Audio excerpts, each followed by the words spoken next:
see.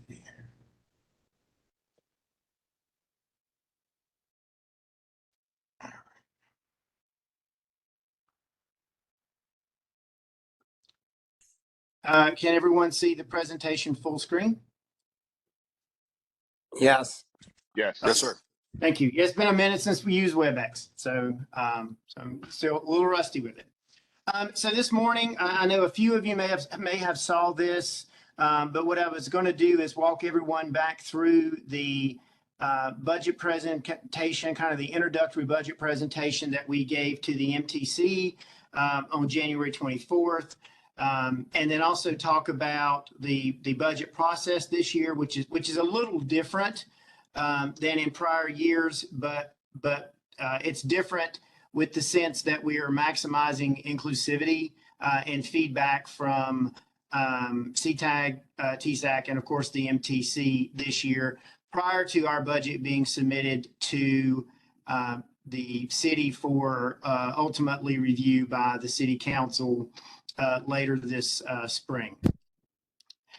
So in the beginning, I'll kind of walk through the process I just talked about in a little more detail.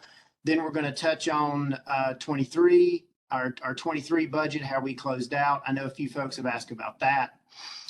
Move into 24, where we see this year's budget going, and then touch just a little bit into 25 with more to come on that later. And Mr. Ford, if you could, it'll be hard for me to see any questions pop up. So if anybody has any questions, please, if you'll let me know, we can stop and acknowledge those. Yes, sir. Kind of summarized that already. This is what we'll walk through in this presentation in the next few minutes here. Council leadership and staff developed a preliminary operating and capital budget. So we're going through those now. We're working on preliminary projections. We've almost got those finalized, at least on the operating side. We had talked early on about a process that involved the MTC through 2 budget workshops. We do have those scheduled. I'm not sure, Mr. Parker, if you've been invited to those, but we are going to check on that. We do have one scheduled for just prior to this month's MTC meeting, which will be operating budget workshop.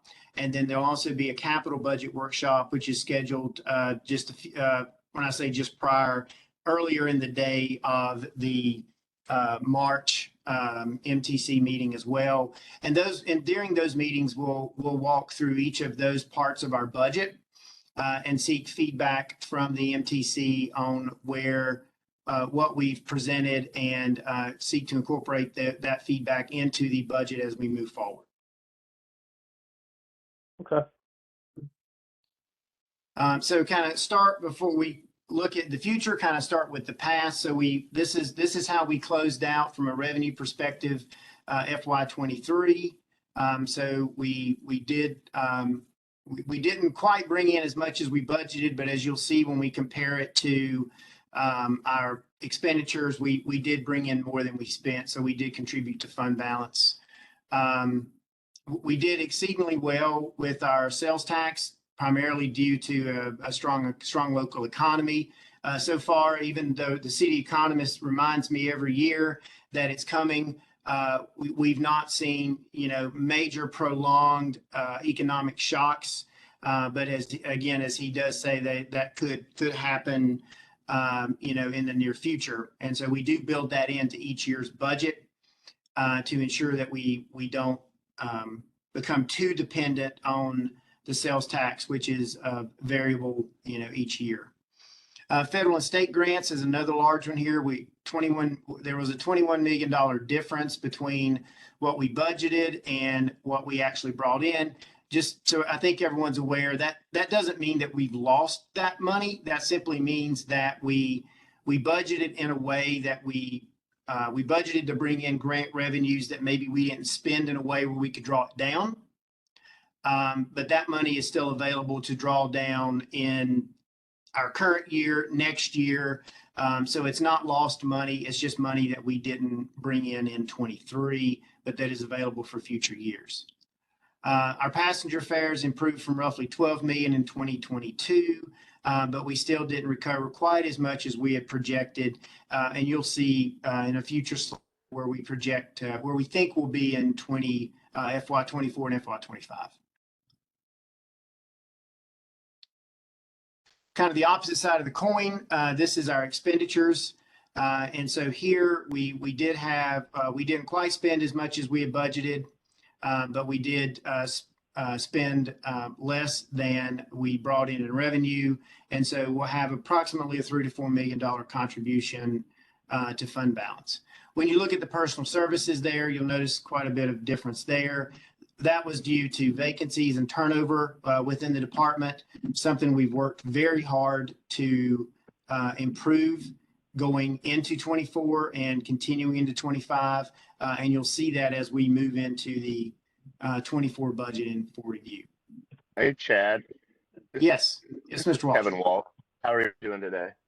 I'm good, thank you, sir. With just curious with all the kind of with the light rail vehicles and having to pull the 100, 200 series vehicles for maintenance, has that had any impact on the operating budget at all that you didn't necessarily foresee coming? Just curious. Yeah, it did. We did in 23. We saw a little bit of it toward the end, but it did take full effect in 24, and that will carry on into FY25. We did budget for as much of it as we could in 24. We think the expenses. So I think everyone remembers the overall contract to bring the 100 and 200 series and also the 300 series kind of work through that. I always try to put this in terms of like your car, right? So what we're doing here is really getting the engine of our car and things associated back up to where they should be. Like the preventive maintenance, not on the engines, it's on the truck, it's on the dollies and the truck units like that. But it's really the preventive maintenance that you just need to do on a day-to-day, week-to-week, month-to-month basis. We're catching that up. And we think in 24, the estimate for that's about $24 million out of a total of about a $57 million contract, with the other parts of that being spent in 25 and 26. And so we did see a little bit of that in 23. We'll see a lot of it in 24 and 25. We did budget for it in 24. And in going into 25, we've fully captured what we expect our spend to be for that year.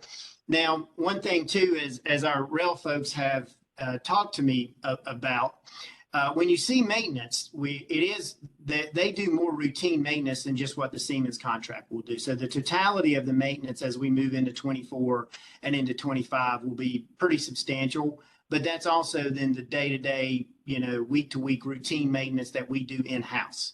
And so you'll see those numbers jump up quite a bit on the with the light rail vehicles. But that's because we're doing both the Siemens work that was needed and then also the normal day-to-day work that our crews do. Did that address your question, Mr. Walsh?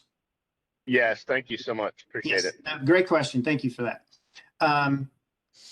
Sir, Mr. Todd Stice has a question of what was yes, the Mr. transit pay-to-go transfer?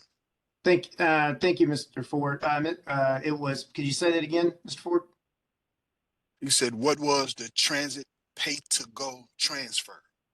Oh, that's really the city's contribution to CATS for our maintenance of effort and for the operation of the streetcar system. It's not very well named. I try to make it more descriptive in some of the future slides, but it's basically the city paying CATS for the services that we provide.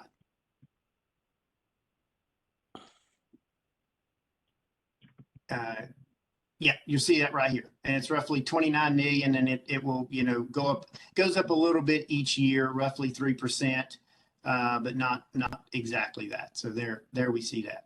Great question.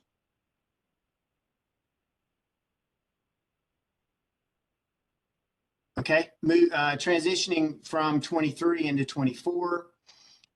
So in 24 is where you'll start to see, you've heard us, you've heard Mr. Cagle, you've heard, I've said it a few times at MTC and in other meetings that we're working really hard to get back to what our true base budget should be, base operating budget. And what we mean by that is incorporating all of the maintenance that should be there on a routine annual basis, ensuring that we do everything that we can to recruit the best folks that we can and retain the great folks that we have. And we've really got some great team members here with CATS, and we've worked really hard to retain those and also to attract new team members. And in doing that, some of what we've had to do is some salary increases to actually bring folks up to where the industry said they should have been. And in so doing, when we jump ahead into the expense side, you'll see that you're starting to see some of our expenses tick up. We've accounted for that. But a way to think about this is, as we've looked at it into 24 into 25, and you'll see it as y'all help us walk through the 25 budget. So the sales tax increase is roughly 3% or so, 3 to 4% every year. And when you look at the amount of change that we've made on the operating side, we've probably made 2 to 3 years worth of changes in about a year. And so it is going to take a minute for our revenues to catch up to that. And you'll see that as we move into 25, that we are planning to do some draws from our fund balance to cover on the operating side. We expect those to go away in a year or so as our sales tax catches up. But here again, in 24 with our revenues, we're projecting again a slight actual above our budget for sales tax. Our federal grants, the grants team is doing an absolutely phenomenal job of looking at prior year grants, prior projects that we were working on. Maybe there was some grant savings there, and then working with the FTA in Region 4 Atlanta to repurpose those grant funds to current things that we need them for. And so it's continual. They're working on it weekly. But you'll see as we're starting to bring in some additional grant monies there above what we projected. Passenger fares are coming back, but not quite as quickly as we expected. You know, to put that in perspective, ridership has increased about 50% on bus and more than doubled on rail since the return to work. But total ridership remains approximately 34% below pre-pandemic levels. And so we are building that into our future revenue projections. Here's kind of what I alluded to earlier. I jumped ahead a little bit on my slides. You'll see personal services up by about 10 million here. That's for a couple of reasons. Some of it is what we talked about, our efforts to recruit and retain the workforce that we have. And that is costing us a little bit more on the personal services side, but well worth it. And it is actions that we are continuing into 25. A couple things to point out here on the kind of the operating expense side, the next set of columns. Maintenance, we talked about that. So we budgeted about 37 million. We think we're actually going to spend closer to 43. And so that is us getting fully into the not only our routine maintenance, but also into the Siemens contract. Security services, another critical thing that we've worked on since we came, or since new leadership came into CATS. And this has been at the behest of not only our ridership, our bus operators, but also staff as well, headed up by our safety and security manager. And so you'll see our contract here was supposed to go up to about 10 million, our safety and security contract. We're actually going to go up to 11.5. And that's so we can continue to bring in additional security, both armed and unarmed, for all of CAT's operations.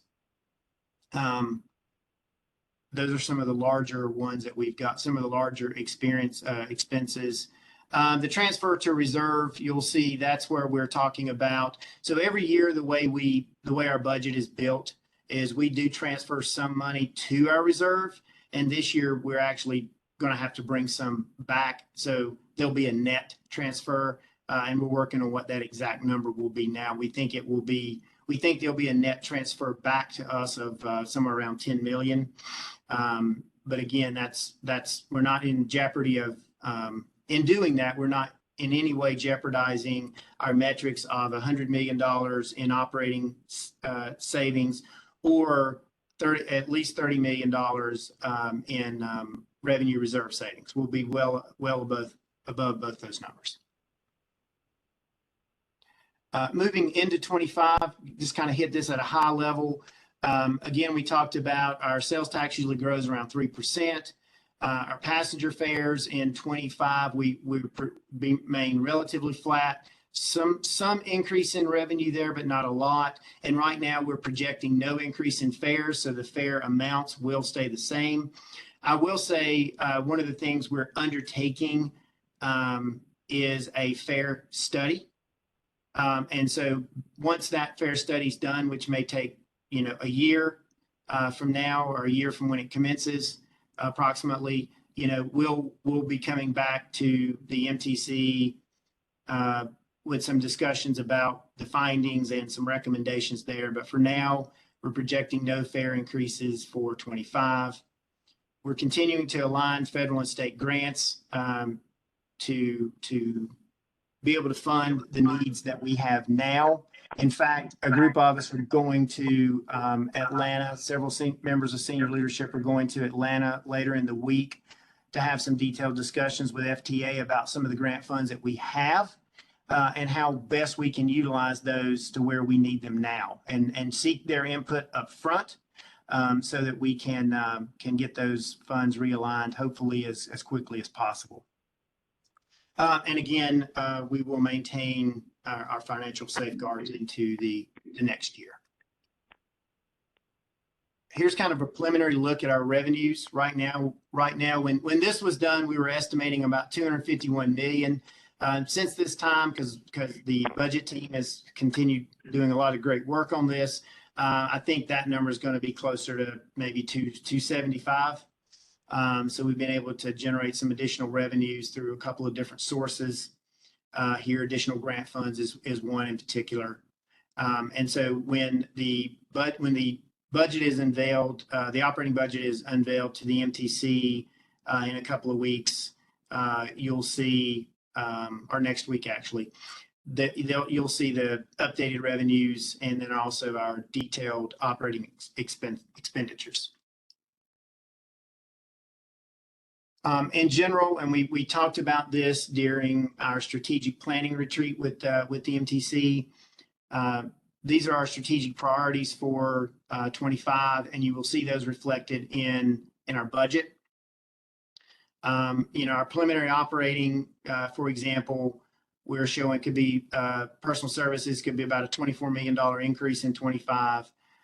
We expect another $18 million increase in maintenance, again, ensuring that we continue the good work that's already underway there by our rail and bus operations teams and our facilities, our new facilities manager. And safety and security could see, approximately an $8 million increase there to continue the contracts into the next year. As I get close to wrapping up here's kind of what I touched on when we began. Again, a little bit different process this year, focused really on receiving feedback from the two committees as well as the MTC. Next week, we will roll out a detailed operating budget to the MTC during a work session. for their comment and review and input. The plan at this point would then be to come back to this group with that budget in March. Again, to also seek input to brief this group on what the MTCC's thoughts were. And then we would, hopefully that budget, then the operating budget would hopefully be set. Then in March, we will have a capital budget meeting with the MTC, come back to this group then in April and discuss the capital budget. Re-review at this point, Mr. Parker, we can talk through some of these subtleties if you would like to see some things differently. The plan right now then for April would be to review and finalize the capital budget, re-review the operating budget, and then be prepared to for this group to make a recommendation to the MTC for adoption of the budget. And so we can talk about how y'all might want that to look. We've got some time to make some arrangements there. And then again, the goal is for the MTC to adopt in April or make a recommendation to City Council in April. And then it becomes part of the City Council's review process through May and hopefully adoption in June. Are there any questions at this time? And I'm going to go ahead and stop sharing so it's not taking up the whole screen. Anyone have any questions?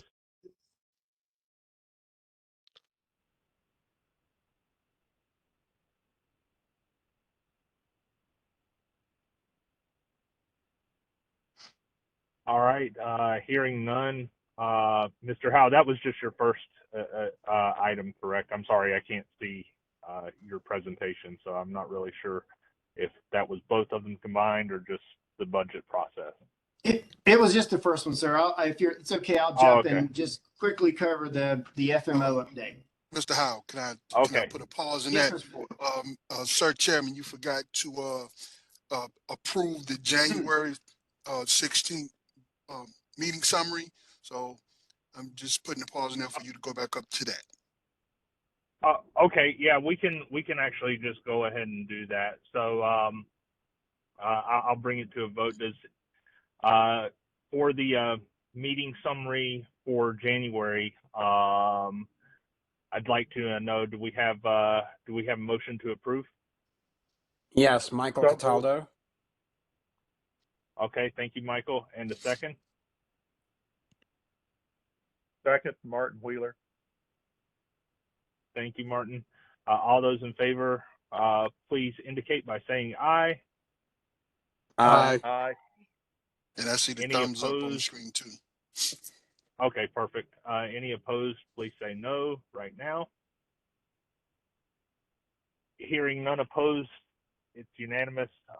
So meeting summary is approved. Sorry about that, Paulus. No problem. And we'll send it back over to Mr. Howard to finish his second presentation, sir. Thank you. You're on mute, Mr. Howard. Can't hear you. I think you can now. That was operator error right there for sure. At a couple of our prior meetings, we discussed that we were in the midst of an FMO review, financial management oversight. Again, that was one of the audits that the city requested that CATS undergo, and FTA did schedule that. The other one is more focused on the maintenance side. That one is also wrapping up. Where we are with the FMO, we have had an exit conference. And so what that means is that they're mostly done with their review. There's still a few items that that we're working through with them together. The results, what they unveiled to us at the exit conference were very, very good. Out of all of the roughly, I should have counted beforehand, roughly 10 or so, 10 to 12 areas. There were only what they call 4 exceptions in those areas. Now, an exception is not a finding. An exception can be, for example, in fact, 2 of them were this, where they were simply waiting on us to submit some documentation to them that we submitted to them a day before the closing meeting, the exit review. And so two of them were already taken care of as we were discussing the exit interview. Another one has been resolved since then. So there were four. A third one was resolved and these are being resolved in Cat's favor. The other two, again, the first two, they needed some couple pieces of documentation from us. We had provided those to them. The third one was without getting too much in the weeds, they had requested some guidance on some disposal of some of our assets.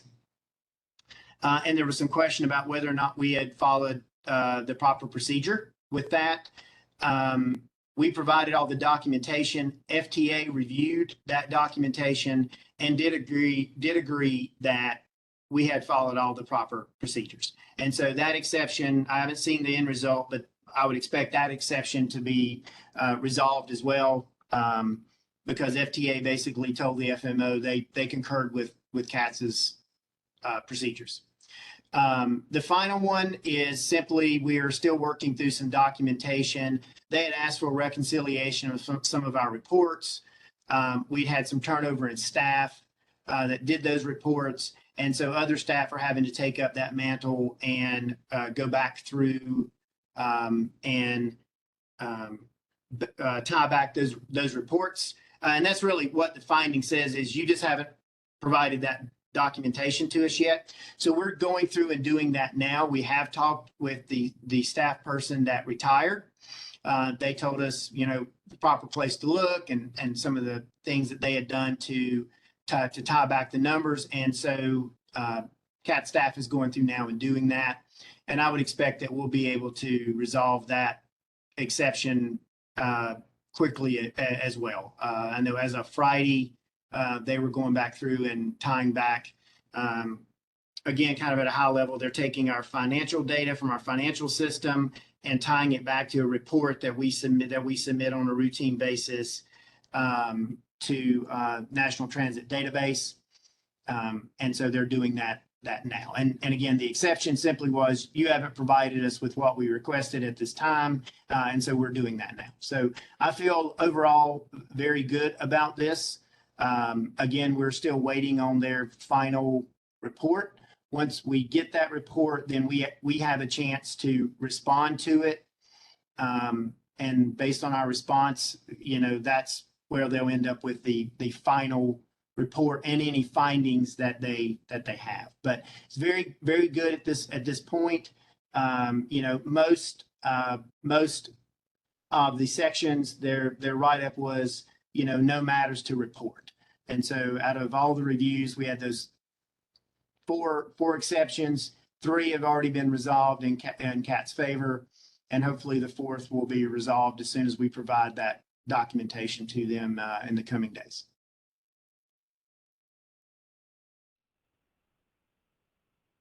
Oh, and just real quick with the specialized maintenance review, that is continuing ongoing. The preliminaries that we've heard back from them on that have also been very positive. That touched on both a kind of a financial aspect and then also an operational aspect. And we've gotten positive feedback from them, from the FTA auditors on that so far, but we've not had a final result on that yet to report. So we don't know what, if any items they may find there, but they haven't asked us for, they haven't shed any light on any major things that they are seeing either. Mr. Chairman, that's the 2 items that I had. Okay, thank you, Mr. Howell. That brings us to the next agenda item, which is other business. So does anyone else have anything that they'd like to bring to the floor now? If I could, Chairman, there was a question that was posed to Mr. Howell from Todd Strice. He said, will there be a presentation next month on capital improvement projects?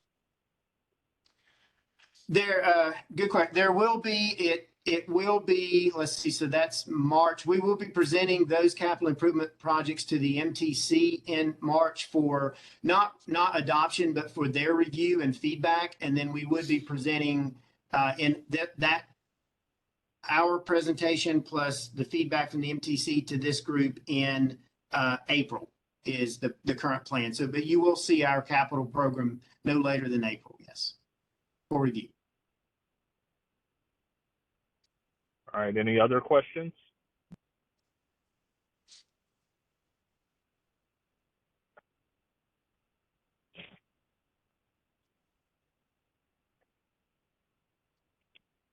All righty, that'll bring us to our final agenda item before adjournment, which is other business. Thank you, Paulus, for helping me out there. So does anyone have any other business that they need to bring to the floor at this time?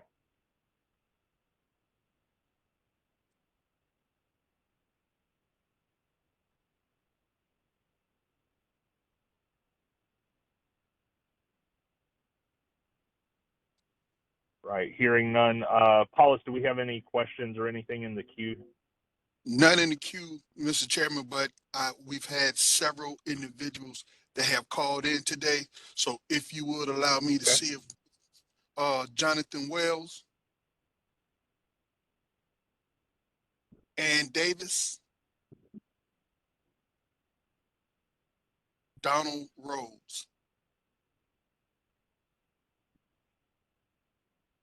All right, Mr. Chairman. All righty. Well then, with that, I'll go ahead and bring up the last agenda item, which is adjournment. So do I have a motion to adjourn? It's Michael Cataldo, motion to adjourn. Thank you, Michael. Do I have a second? Second, Martin Wheeler. Thank you, Mr. Wheeler. All those in favor, please say aye. Aye. Aye. Aye. Any opposed? Please say no at this time. All right, the ayes have it. We will go ahead and adjourn here at 8:05. See you guys. Thank you. Thank you. Thanks, everyone. Okay.